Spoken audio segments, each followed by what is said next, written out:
বাবা বিদেশে থাকায় নিজের গ্রামের বাড়িতে নতুন একতলা বাড়ি নির্মাণ করেছিলেন পারভেজ, কিন্তু সে বাড়িতে আর থাকা হলো না তার। ফিরেছেন লাশ হয়ে। রোববার বিকেল 4:30টার দিকে অ্যাম্বুলেন্সে করে লাশ নিয়ে আসা হয় ভালুকার বিরুনিয়া ইউনিয়নের গ্রামের বাড়িতে। নিহত পারভেজের মৃতদেহ রবিবার বাদ আসর তার নিজ গ্রামের বাড়ি ভালুকার বিরুনিয়া ইউনিয়নের কায়চান এলাকায় নিয়ে আসা হয়। পারভেজের মৃতদেহ বাড়িতে আসার পর এলাকা জুড়ে নেমে আসে শোকের ছায়া। তাকে শেষ বিদায় জানাতে লাশবাহী অ্যাম্বুলেন্সের সামনে ভিড় জমান দূর দূরান্ত থেকে ছুটে আসা আত্মীয় স্বজন, সহপাঠী সহ এলাকাবাসীরা। পরে বাদ এশা কায়চান পাঠকবাড়ি ঈদগাহ মাঠে পারভেজের জানাজা অনুষ্ঠিত হওয়ার পর পারিবারিক গোরস্থানে দাফন করা হয়। নিহত পারভেজ ভালুকার বিরুনিয়া ইউনিয়নের কাইচান গ্রামের কুয়েত প্রবাসী জসিমউদ্দিনের পুত্র। একমাত্র ছেলেকে হারিয়ে শোকে কাতর পারভেজের বাবা মা সহ আত্মীয় স্বজনেরা। মৃত্যুর আগের রাতে মায়ের সাথে শেষ কথা হয় পারভেজের। শেষবারের মতো ভিডিও কলে দেখেন ছেলের মুখ। ছেলেকে হারিয়ে পাগল প্রায় মা বাবা ও একমাত্র বোন, কাঁদছেন স্বজন ও গ্রামের মানুষ। গেল শনিবার ঢাকার বনানীতে তুচ্ছ ঘটনাকে কেন্দ্র করে প্রাইম এশিয়া ইউনিভার্সিটির টেক্সটাইল ইঞ্জিনিয়ারিং বিভাগের 223 ব্যাচের মেধাবী শিক্ষার্থী জাহিদুল ইসলাম পারভেজকে নিজ ক্যাম্পাসে নির্মমভাবে ছুরিকাঘাতে হত্যা করা হয়। ইতোমধ্যে এ ঘটনায় দায়ের করা মামলায় আসামিদের মধ্যে সন্দেহভাজন 3 জনকে গ্রেপ্তার করা হয়েছে।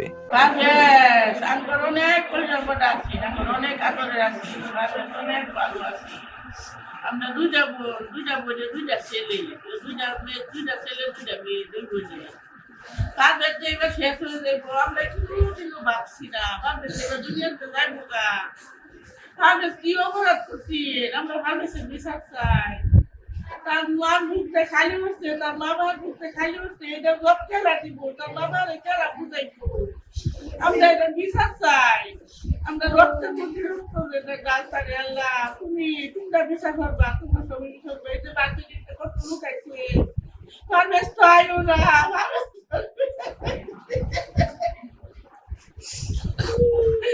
আমার বাবা তো বিয়ে করছে, বাবা তো আয়ো করছে, তোমরা কি করছো বাবারে কাটছো না। আমরা জানি না কি গন্ডগোল হয়েছে, এটা সঠিক আমরা জানি না। মামলা করছে শিক্ষকরা, তারা মামলা করছে। আসলে Banani prime Asia university engineering, textile engineering নিয়ে করতো।